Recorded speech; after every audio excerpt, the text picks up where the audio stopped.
Okay. All right, John's here. Great. So let's start with names. It's 9:01, and then we'll. So Yeah. Jazam, you're up. Okay, Gizem. Jazam, the host, is up. Okay. So I'm Gizem from Turkey. Hello, everyone, and welcome to today's Action Monday. And I would like each of you to say your names and anything you would like to say about yourselves, starting from Cindy. Okay. Just took it seriously. I'm Cindy, and I'm from the coast of Maine, which is behind me, but I'm in Espoo, Finland. Hi. And Marcus Wahala. Marcus, please.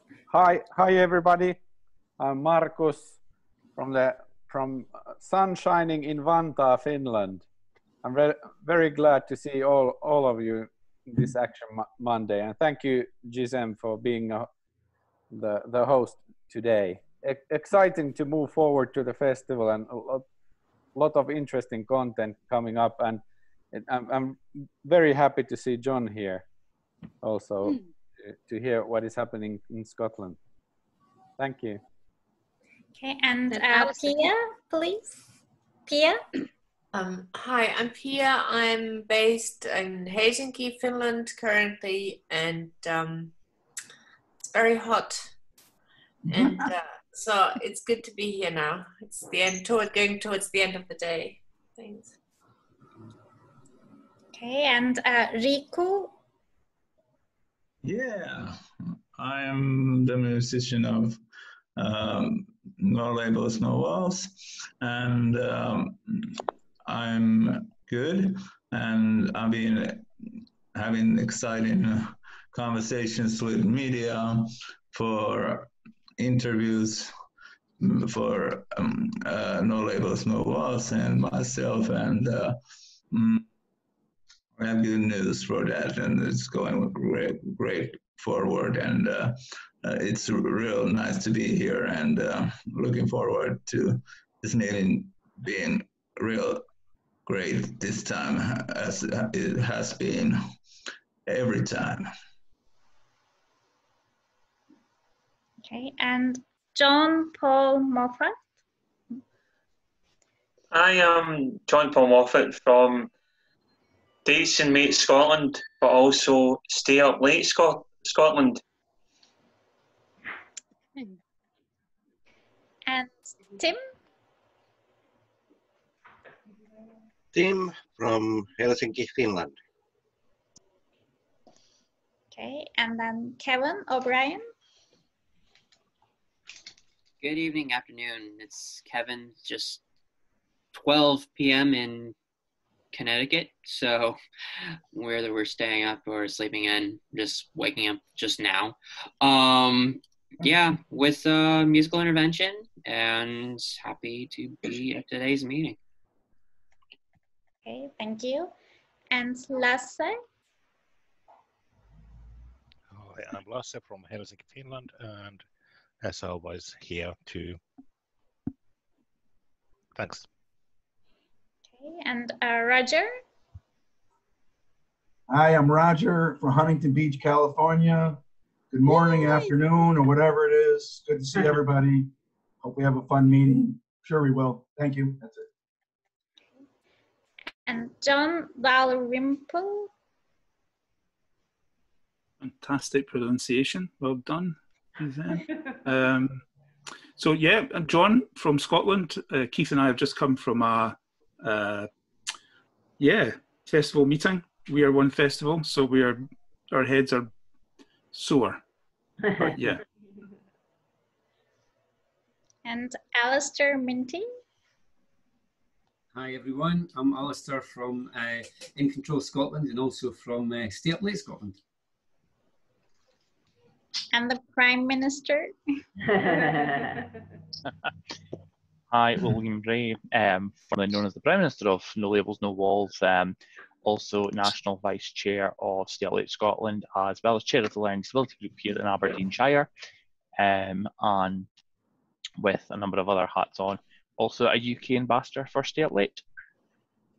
It's a lot of titles, William. It's a lot of titles. Keith Etherington.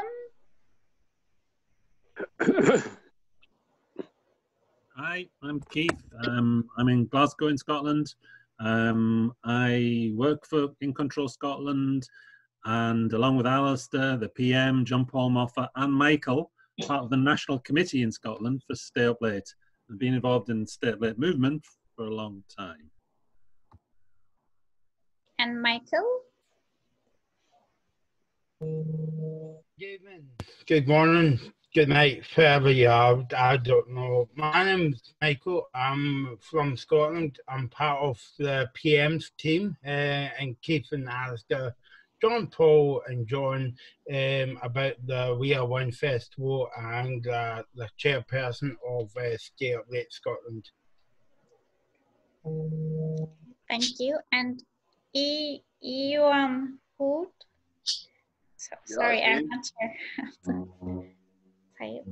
That's okay. Yeah, I'm Ewan Hood, and I'm from Scotland, and I'm just me. But Alastair Minty helps me and supports me, and yeah, that's it. Okay. Thank you. Okay, it says Xavier the Gamer. I know you have other names, but I don't remember. Dominic? Good morning, good afternoon, Elizabeth. good evening. I'm filling in for Dominique. And so Dominique is actually the Xavier. My name's Elizabeth and I'm in Los Angeles. And I welcome everybody to this meeting on behalf of the Strindberg. And yeah, we are all one. So there it is. Thank you. Thanks, Elizabeth. And David Schwed, if you can hear us. I can hear you. Okay. Can you hear me? Yes, please hear you. Oh, okay. I'm here in South Central Los Angeles, and I just finished a 4-day trip where we went up to the state capital, Sacramento, protesting the deaths in the state prisons due to COVID-19. And we actually protested at the Capitol, at the headquarters of the prison system, and lastly, a candlelight vigil at the home, in front of the home of the head of the prison system. And it was very inspirational, and I was very happy to be part of it. Well done. And back to Mary and Michael. Hello, I'm Michael, Strindberg Laboratory. And I'm Mary, Strindberg Laboratory. And Giselle, you didn't answer who you were. Okay. I'm Gizem from Turkey, and here I represent Kımıltı, a dance channel I made with my family and friends. Great. So thank you so much. Her host is in. Thank you. Great job. Great job. You made it. Great job. So we're so excited. Just so everybody knows, September 14th to 19th. Today, that's our festival, so it's coming up. If you haven't already completed the form, please do it.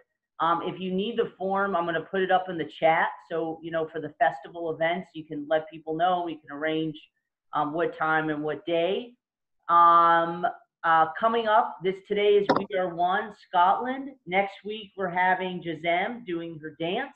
And the following week, we're having actually David with Internal Freedom Project, with hopefully some people from Finland talking about voting rights, and Cindy talking about voting rights in general, and also to specific populations. So that being said, I'm going to turn it over to Alastair, John, William, and take it away. Okay, so we've just got a 4-minute short video, and then what we're going to do is just going to take it in turns, just having a wee conversation with you about some of the different parts of Stay Up Late, how it came about, what we're trying to achieve and how we go about it. So first of all, it's just a very short 4-minute video I made.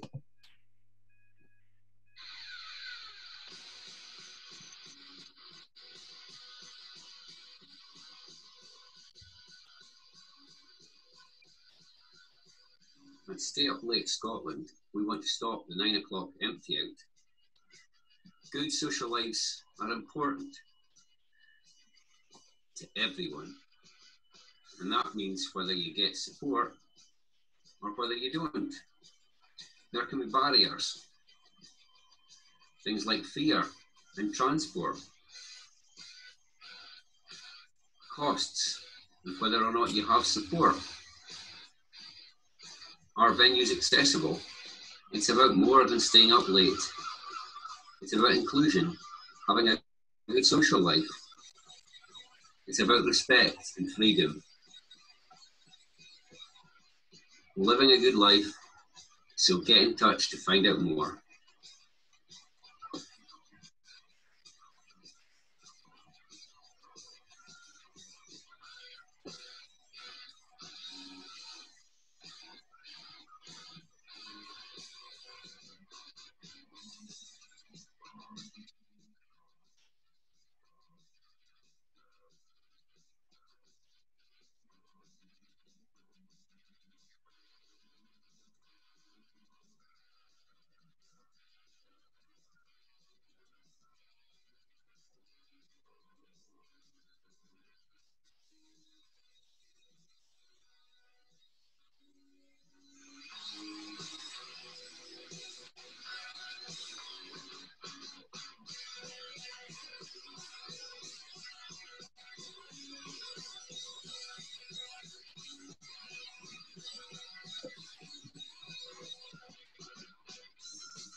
Stay Up Late Scotland, helping you to fight for your right to party and have a good social life. So what makes a good night out for you?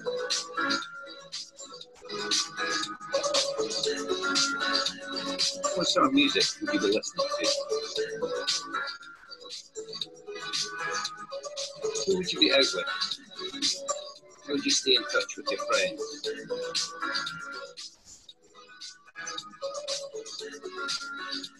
What do you need support to make that happen? That might be about finding the place and getting there. Your support make that happen. Helping you to get organised and get everything in place.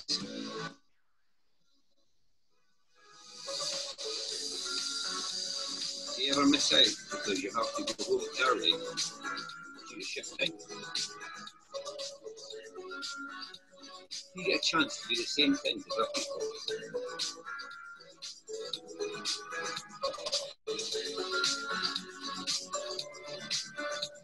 We believe that everybody should get the support to do things that matter to you, and that should be a right, not just an option. So if you want to find out more and get involved, email us at stayuplatescotland@gmail.com or look us up on Facebook. That's a whirlwind tour through Stay Up Late Scotland. Cheers. So what we'll maybe start with is, I'm wondering if I'll start maybe with Keith about the history. Just take us a bit talk a bit about Stay Up Late, how there was the UK Stay Up Late first, and then. Yeah. Okay. Thanks, Alastair.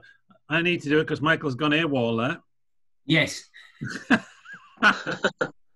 Yeah. Okay. I'm getting back to do the next bit. Yeah. No. Okay. Stay Up Late started as a UK charity, I think about 12 years ago now, when a band we got together called Heavy Load were doing gigs because there's a couple of guys who'd said, I want to be in a band, and the people around them formed a band.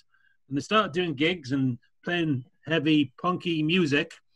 But at lots of their gigs, people were being taken away because their support was finishing at 10 o'clock. So they were starting up and people were going out. So they thought, this isn't right. So they started this national movement and national charity called Stay Up Late. We got involved in Scotland about 2010 when the band came and did a tour in Scotland. Glasgow, Edinburgh, and Stirling.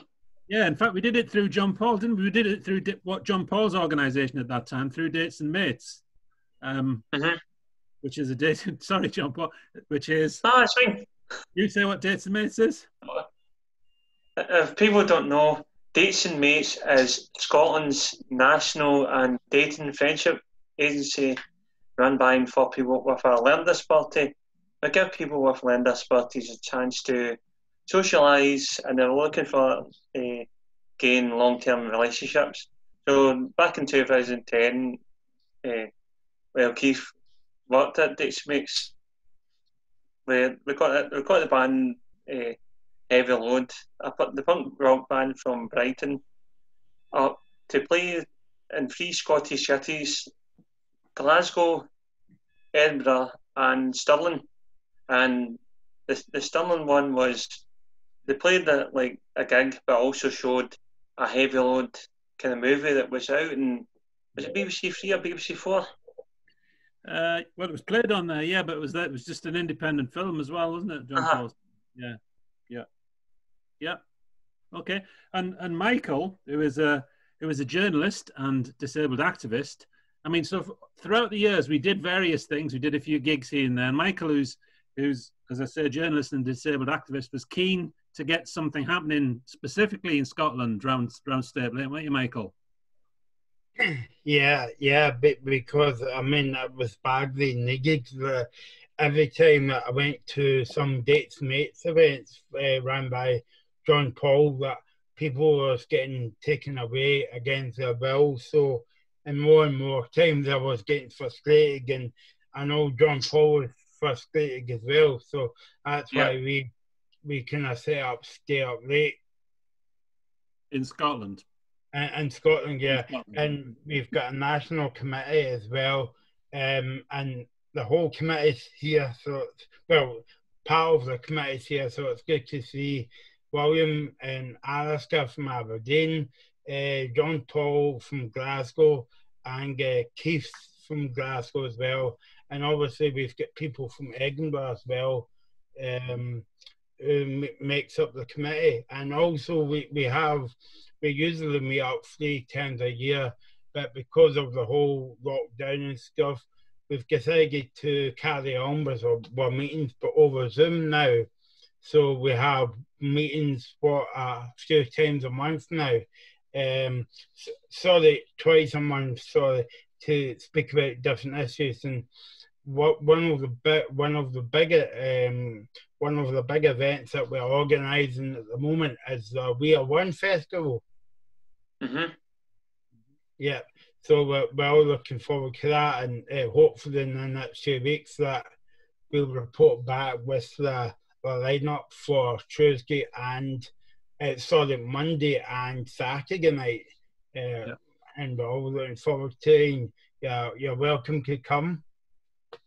So there's two Stapley events as part of Stapley Scotland events as part of We Are One Festival. On the Monday the 14th, there is a music night with anyone who wants to play music coming along, and on the Saturday night it's a DJ takeover. So we are keen for anyone from our international friends to come along and either obviously to listen, but also if you want to perform. And we need to work out timings around that. But if anybody's keen to do that, let us know. Perfect.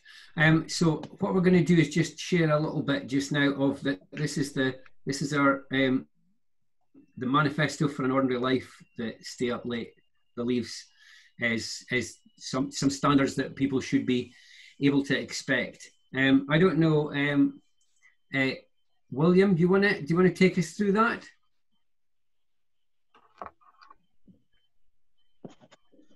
Sorry, what was that, Alastair? The manifesto. Do you want to talk people through the manifesto, or do you want me to get somebody else to do that? No, I'll quite happily do that. Cool. So, looking at the manifesto, obviously we want an ordinary life. We hate seeing, well, I certainly hate seeing discos here in Aberdeen emptying at 8:30, and you're left in a massive room the size of the beach ballroom with next to nobody but yourself and a few others. So obviously, looking at bullet points, the first one is we choose where we live. Everybody has the right to choose where they live, and I live who and with and what I want to live with. In 2014, it was just quite ironic that the next one is I choose my sports staff. Everybody should have the right to choose who supports them, and whether it's a friend and it's a token gesture that's given as payment, instead of the formal support model. The third one is having happy staff who love their job. Now, I'm sure we all love our job, and we all want happy staff. I know of an organisation where the staff are always happy. Another one I could put a hat on is Granby Orchards. They're very, very staff. They are very happy and always jolly, and never have they ever thrown anything or had a curse word to say about their job, and they all love their job. I choose my friends. So yeah, I choose Alastair to be my friend. Okay, I met Alastair through when he first came for a job. But Alastair has, now that he's left that line of work, Alastair's become a friend. And I have the social life I want, not what somebody says in the old-fashioned chain gang. Everybody's going to this, one's going to disco, so everybody will go. Nah.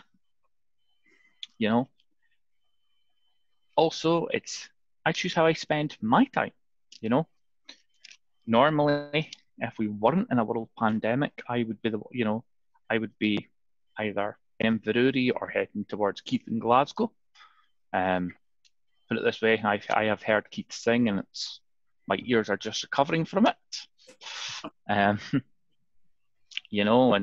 last year when we had the Citizen Fest, I can't seem on. When we had the Citizen Fest, where is he? Because also my screen has gone small. John Dalrymple. We had the stay up late event, and myself, Alastair, and a few others went down, and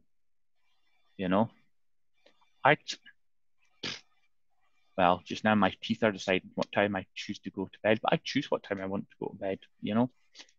I'm sure Michael will remember it, and both Keith and Alastair, I think, have never forgiven us for setting their phones off at 4 a.m. in the morning.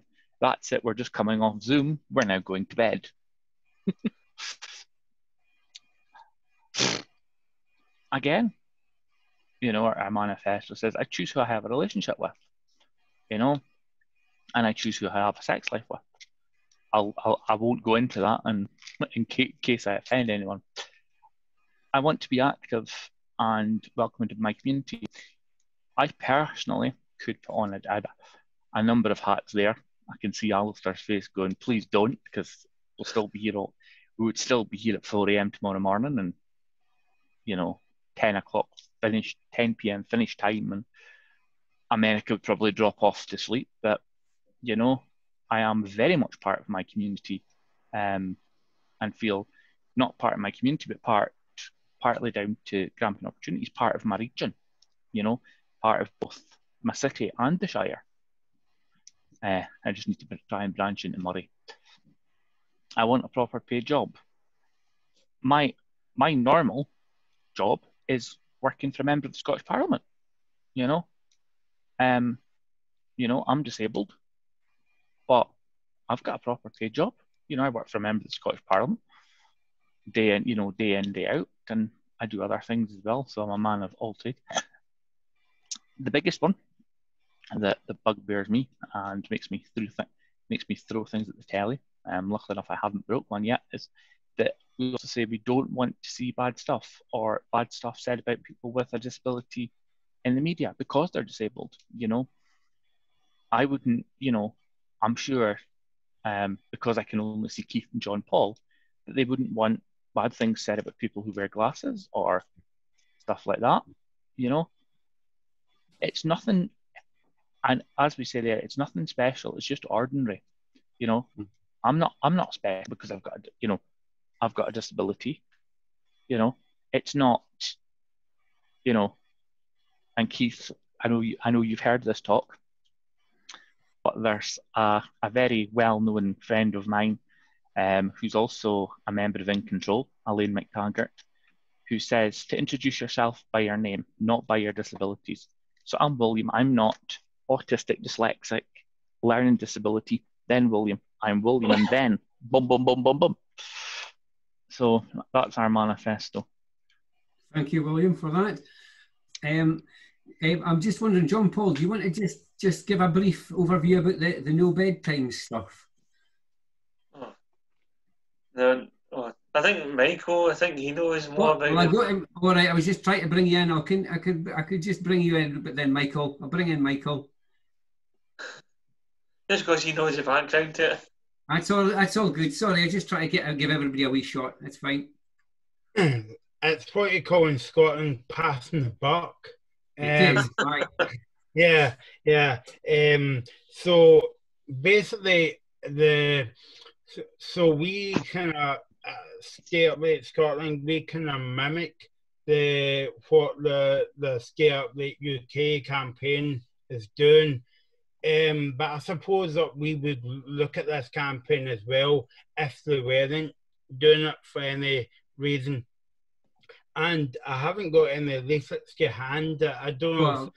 Well, I can just share it just now. Yeah. So the new campaign that they've got going is called #NoBedtime. You'll find it on Twitter and stuff. And it's about going back to the manifesto a wee bit. It's about my right to stay up, my right to a better support staff, because I don't know what it's like in America and different places, but I can only speak about Scotland.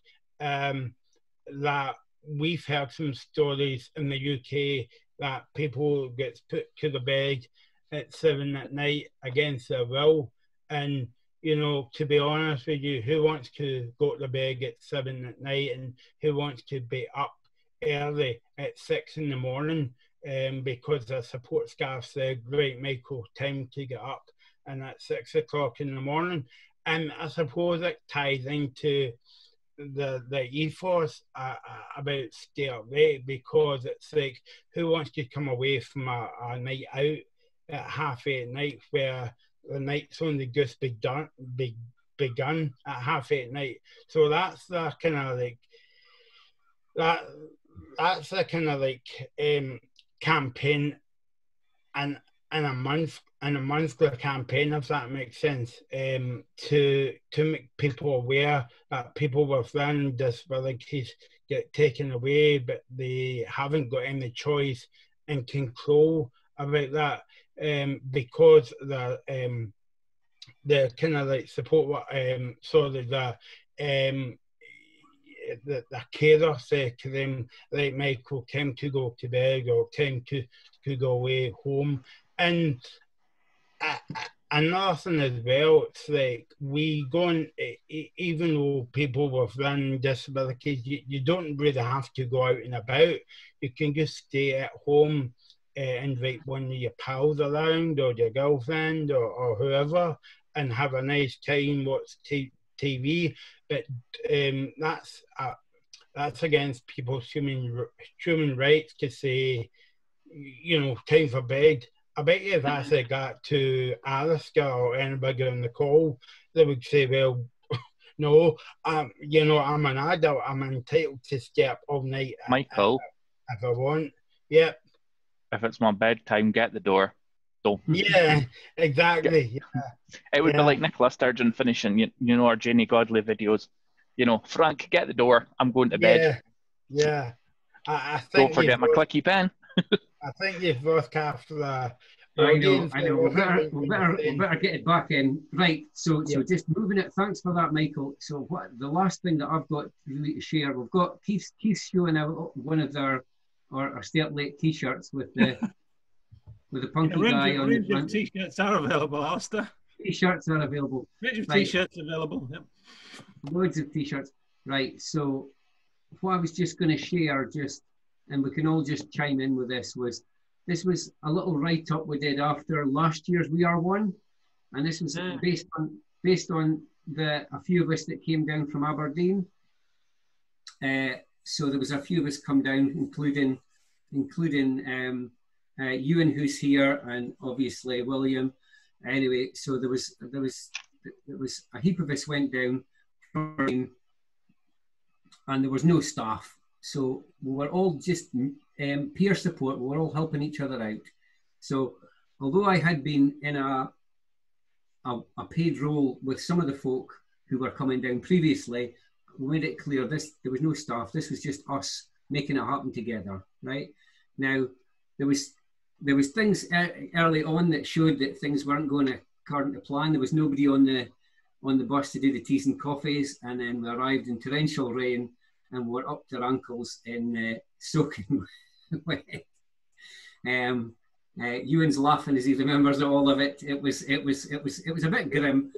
Yeah, and that's Scotland in August, isn't it, Alastair? That's Scotland. That's our peak summer month as well. Yeah. So felt like the red car the other day. One of the things we noticed was that one of the people who I didn't know that well, she really struggled to get across the road because it was so busy and she wasn't used to Glasgow, and so it took 20 minutes to cross that road. And one of the things I was most impressed with was that the rest of the group, everybody stayed despite the fact everybody was soaking wet through, and nobody got annoyed at her, and we all supported her and were positive. And then some of the other things that happened later on, some people didn't make it out to the gig on the first night. They went to somewhere else because they were a bit tired with everything that had been going on. But even though it didn't, not everybody got to the gig, people were sometimes looking for me as the person who was maybe helping organise it to see if that looked like it was successful or not. And I said, basically, I thought it was a great success that folk had done a lot of different things and made a good weekend of it. So some people went and saw the Piper, some went and saw the band, and that's a photo of some of us at the end of the evening. And then a few of us ended up going out for a late night kebab and pizza around about central Glasgow. Again, it took us longer than planned, but we had a bit of a laugh. The following day at the We Are One festival, one of the guys realised that his medication wasn't right. He hadn't been given it the right medication from his staff, and he could have gotten a real panic, but we got him into a taxi. And while I was doing a presentation, one of the other guys I was down with, he looked after my phone and kept me in touch while the guy went round to hospital. So people managed to achieve a lot of different things that weekend. We had some exciting times, some memories, and that was what I felt Stay Up Late was all about. It's not all about a nice, neat, smooth time. It's about real life, good times, and getting a chance to try new and exciting things. Has anybody else got anything they want to add about that? Last year's We Are One, or no? Sorry. No? I was going to say, because the build up to the We Are One festival last year was run round the IASID World Congress. Mm-hmm. And some participants who came along for the 3-day festival over at the Scottish event campus, some of the participants came along to the We Are One festival on the Friday evening, which is good because, as I say, the festival, the IASID World Congress was on from the 6th to the 9th of August, and some foreign delegates came across to the We Are One festival that myself and Michael co-hosted. That was interesting for international participants to come along. John Paul, there's even a young visitor from Finland, Marcus. The gentleman with Down, I think he had Down syndrome. No, not Fiona. No, Marcus is here today. Marcus is. I'm sure there was a gentleman. I'm sure there's a gentleman along with Marcus who had Down syndrome. I think that was maybe Fionn from Ireland who was also there, but was talking to Marcus. So it was interesting, so it was. Yeah, it was. Ewan, you were going to say something? I was just saying, like, when you talked about the lady crossing the road, that's part of the whole, I don't like the word ethos, but that's who we are, with acceptance of each other. That's the whole spirit of Stay Up Late, isn't it? It is, absolutely. If we can't get on together there, we can't get on anywhere. Yeah, absolutely. So will we just open up? Yeah, will we just open it up to questions? Does anybody got any questions they want to ask any of us? First of all, thank you all so much. Let's give everybody from the We Are One a round of applause. What a great presentation, and so inspiring to hear your all work and what you've been doing. I've read about, obviously, on your Facebook page, but this was the first time for us we actually got to see some of the stuff. So it's really inspiring, and it's just so great. You know, and we learned a lot. Yeah. Does anybody have any questions about We Are One? Now, one of the things that was interesting was that for people who do music, there's a chance to collaborate with, you know, the We Are Stay Up Late. So please, if you do music, ask. Now's the time to ask how, you know, hopefully your music can be included in their event, because that would be a big triumph for the festival. So that being said, any questions? Yes, Marcus. Thank you, Alastair, and everybody. I'm so delighted to hear about Stay Up Late, because I've been working with Stay Up Late here in Finland. So the work that you've been doing there in UK and in Scotland resonates also to Finland. So we have had Stay Up Late events here in Finland for years, and I think the movement that you started is somehow continuing in the day-to-day talks in politics here in Finland. But how to make it happen? We still have those problems that you described, that mostly the for example the residential care homes provide service that is cheap, and that means low staff and low number of staff, and people get to bed 7 o'clock or later, so on. So this is a reality here in Finland. So let's use this momentum of no labels, no walls, and spread around this policy that hey, this is our agenda. Let's make it a reality. And how it is in your life. There's a link there to the Marginal Club I produced in Helsinki 10 years ago, and it was straight sort of resonating with this Stay Up Late movement that you've been creating there. Thank you. Brilliant. Cheers. Pia? I have a comment. Hi. Thank you very much. What it reminded me of was my experience I had in elder care, that when people who are not, or who are very dependent on help by caregivers, you know, people get woken up at 6 or 7 o'clock in the morning and being washed, etc., even though they have always been night owls and they never were early birds. And that is when I realized, you know, it can't be that, you know, everything goes according to the work, you know, to the idea of how we want to work. It needs to be the other way around if it's real service. And what I saw in the place where I worked, that everything was according to the canteen. You know, it was like the canteen staff decided when the canteen was open for people to rush through to get their lunch, etc. You know, there was no consideration for the needs of the people who are actually the customers and who are taken care of.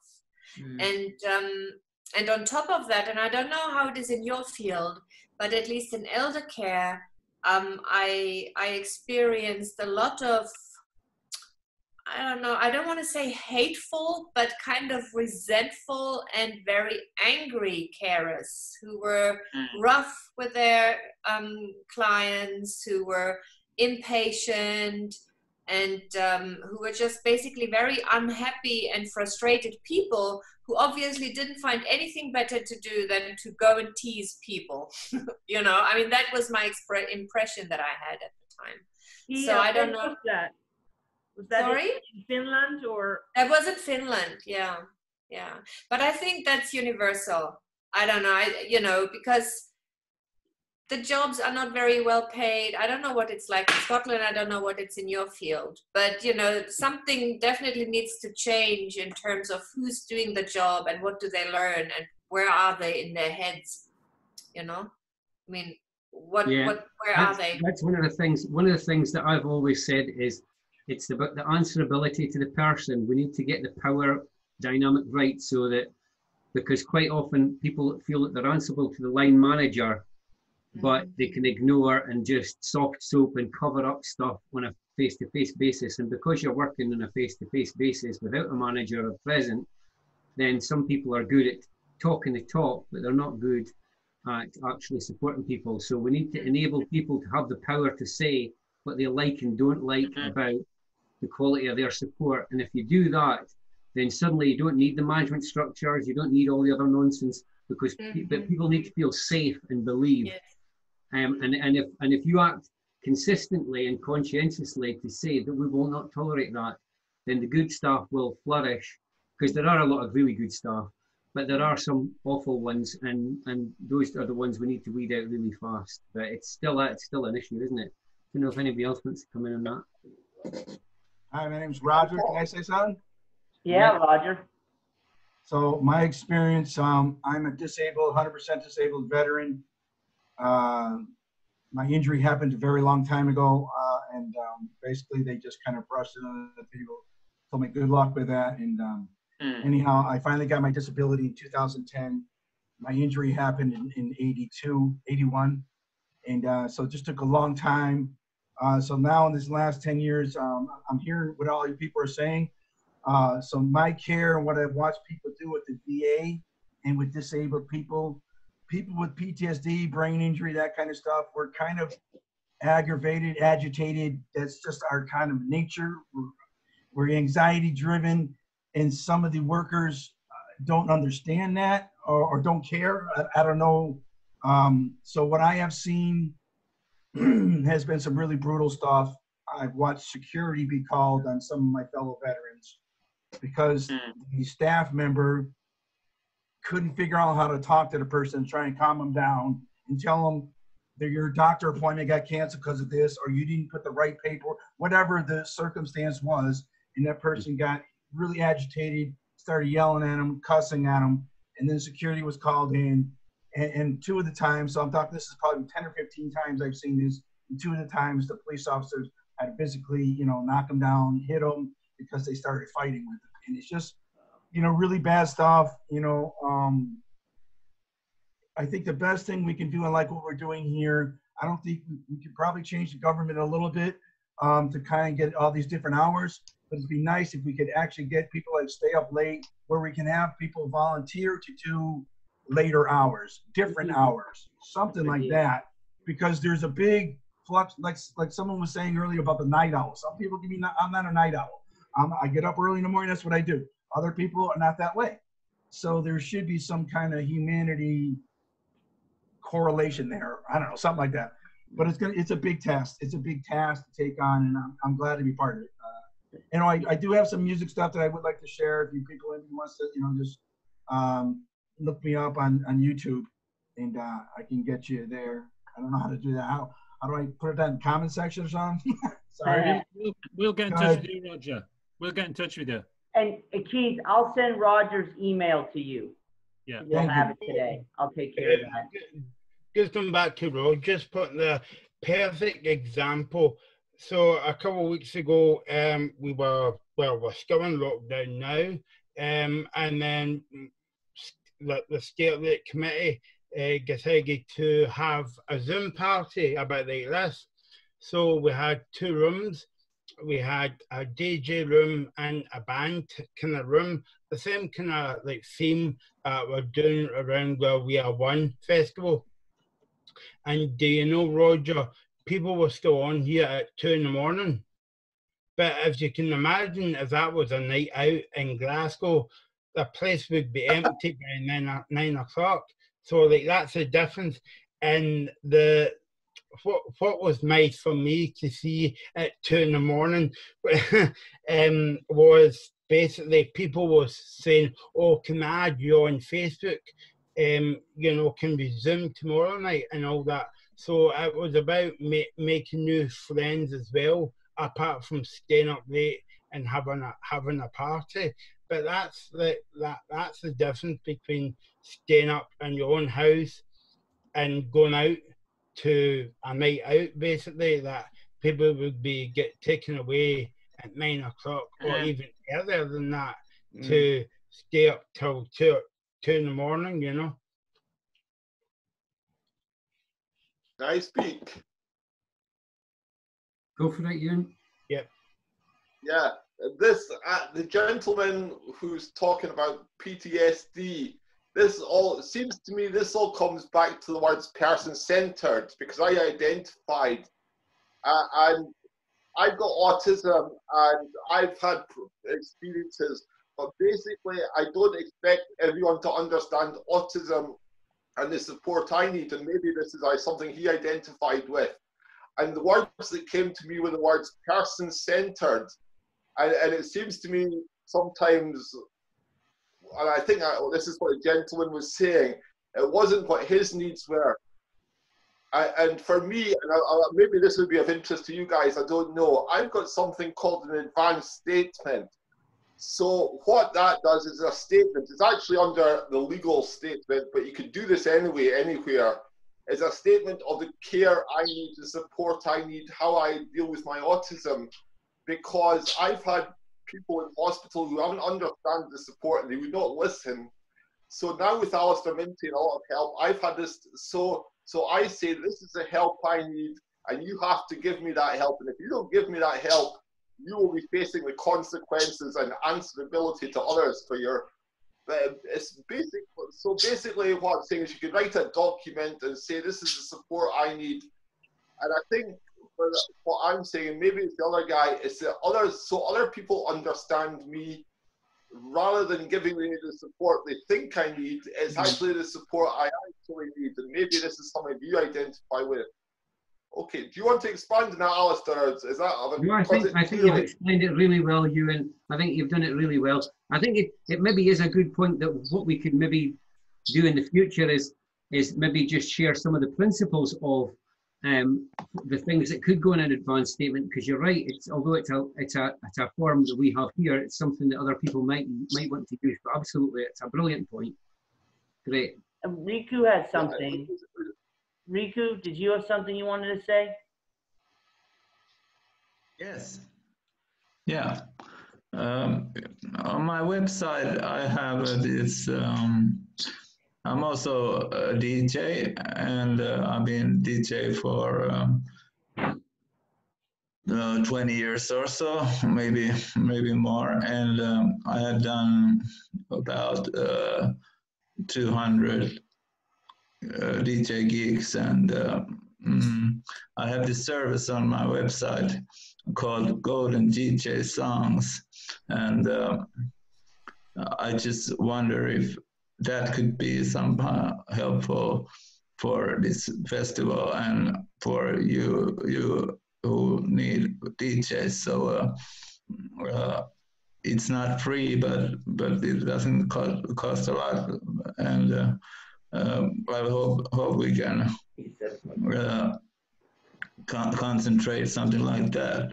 Yeah, but and we can conversate about the budget if it's possible. But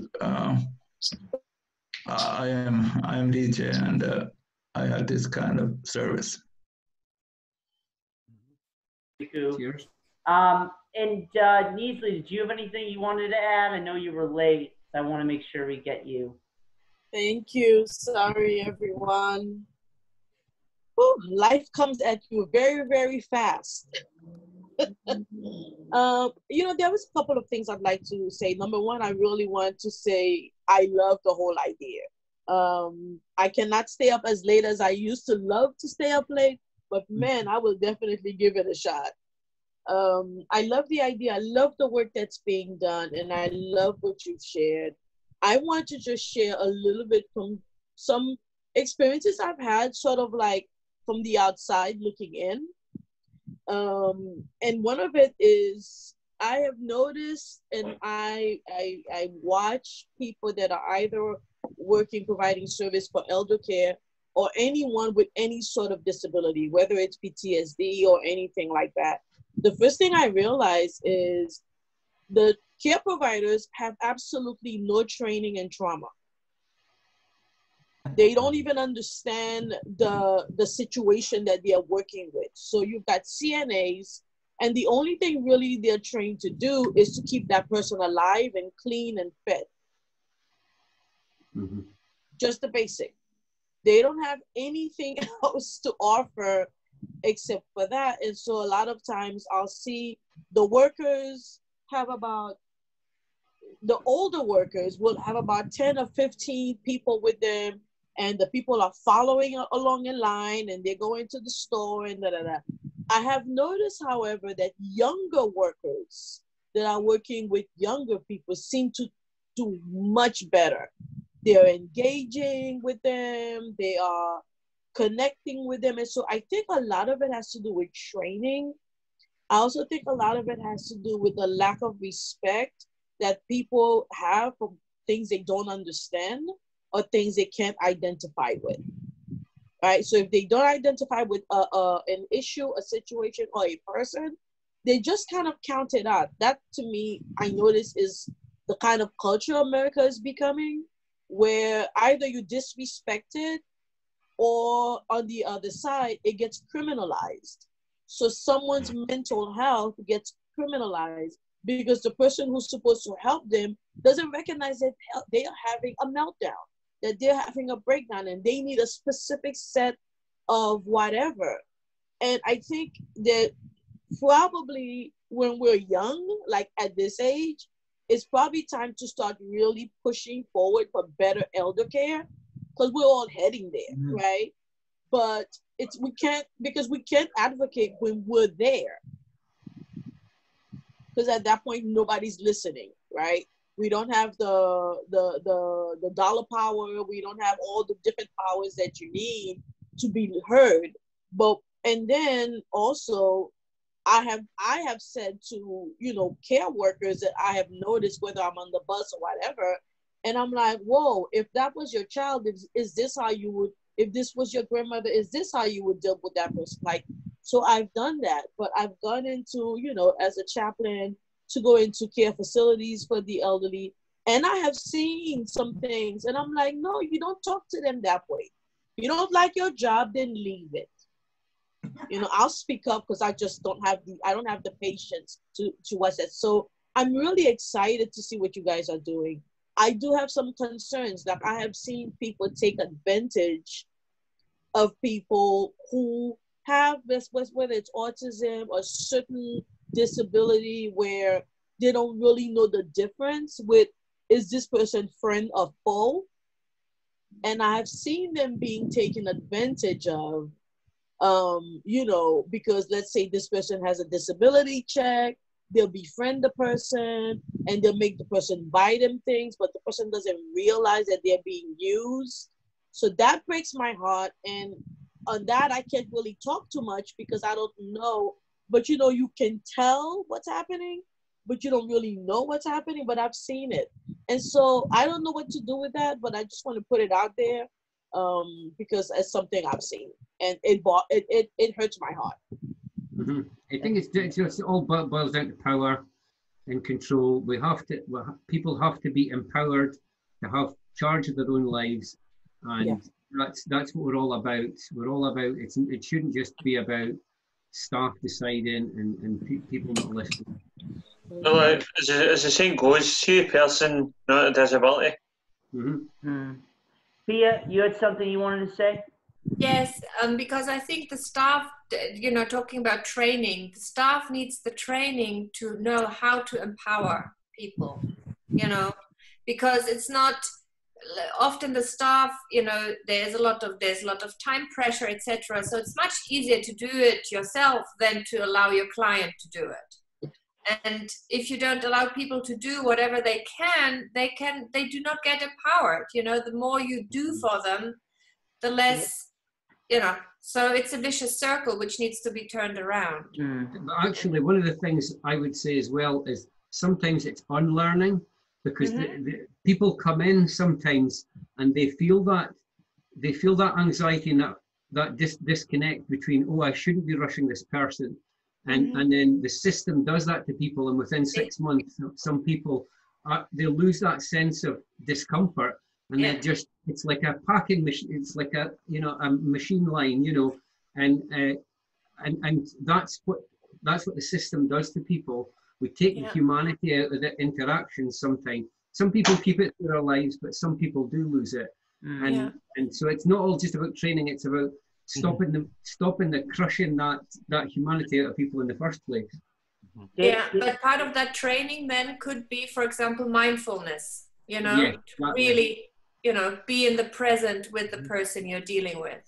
David, and not influenced by the system. David, did you have something you wanted to say about it? I saw your camera up. Do you have any questions? I can't hear you, David. You gotta unmute yourself.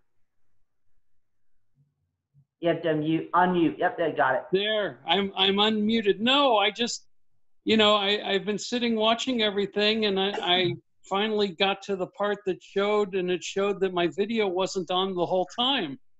And so I thought, oh, well, better late than never. Well, it's great to see you.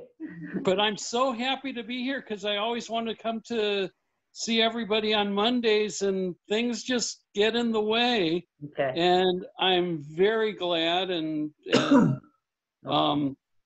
you know, God bless you all, and I'm so happy to be part of this. We're going to see you in 2 weeks, David. You're on the spot in 2 weeks. In 2 weeks, well, okay, I will do my best. All right. Roger, and then Kevin, you had something, and then it's almost 10. So Roger? Yeah. So one of my things I'd like to suggest to people is most of these organizations that we're talking about do have volunteer work.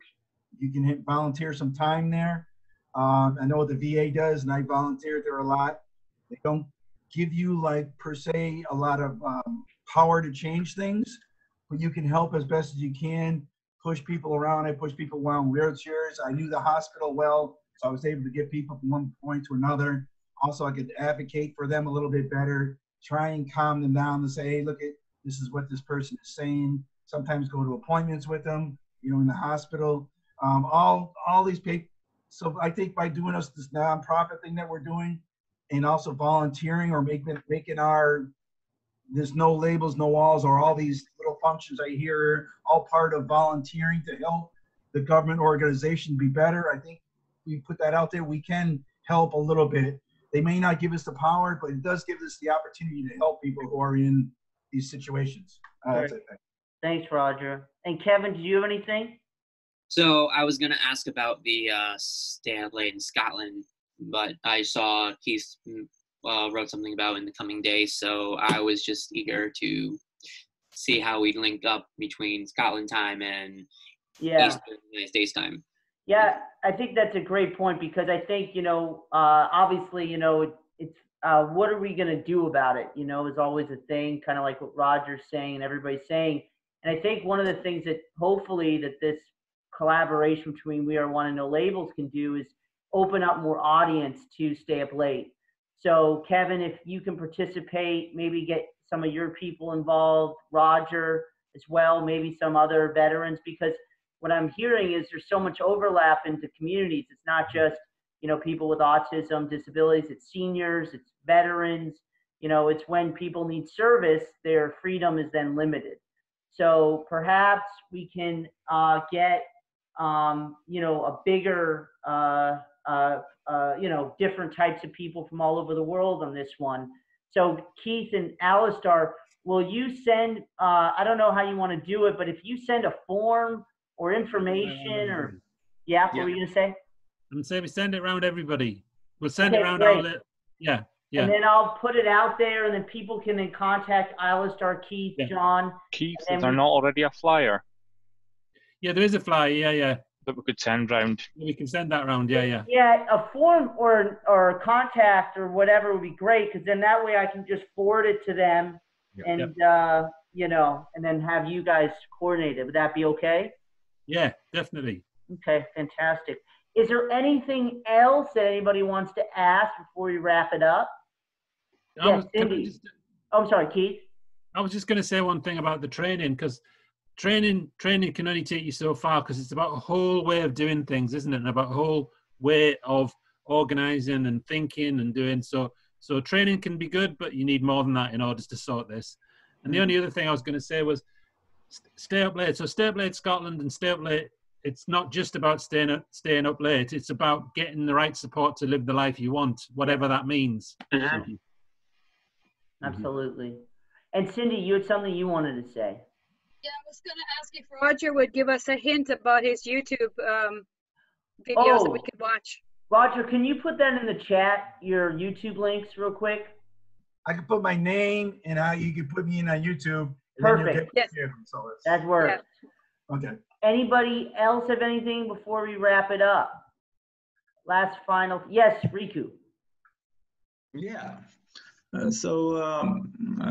I've been doing a lot of work on media with the Seura magazine in Finland, and they contacted me today, and they say that we have a lot of hope, and she will remember me, the woman there, and we have high hopes to get an interview for there. Oh, fantastic. Good job, Riku. Really good job. Well, first, let's all thank Jizem for doing such a great job in hosting, Alastair, Keith, Ian, Michael, John, the Prime Minister of No Labels and sure other things, William, and other John. For being a part of it, sharing. Thank you guys all so much. We're so grateful. We learned so much today. Hopefully we can help, collaborate for this Stay Up Late. I just want to say next week we have Jizem doing videos about her work in dancing, and it's just going to be fantastic. So we're hoping everybody can join us at 9 a.m. on Monday. And then the following week, we're having a thing about discussion about voting rights. So we have the Internal Freedom Project and Cindy from Finland, hopefully a couple other groups, joining us talking about voting rights, because obviously that's pretty important, if we want to, get more equality. So that being said, Jizem, did you pick who the next host is? No. Well, Jizem, it's your call. You can choose anybody. Okay, I'll pick Ian Hood. Ian, you're the next host. You're up. All right. We'll see you guys. And remember, Sundays we have the festival meeting days. So if anybody has any question about the festival, 9 a.m. on Sundays Pacific time, 7 p.m. Eastern Standard Time. You're more than welcome to join us and ask any questions you want. Thank you all. And Catalysti Action Monday is the following. That's going to be on the 7th of September, Marcus. Yes. So that's great. Anyways, have a great day. Thanks all. Yeah, thank Bye-bye. you. Bye-bye.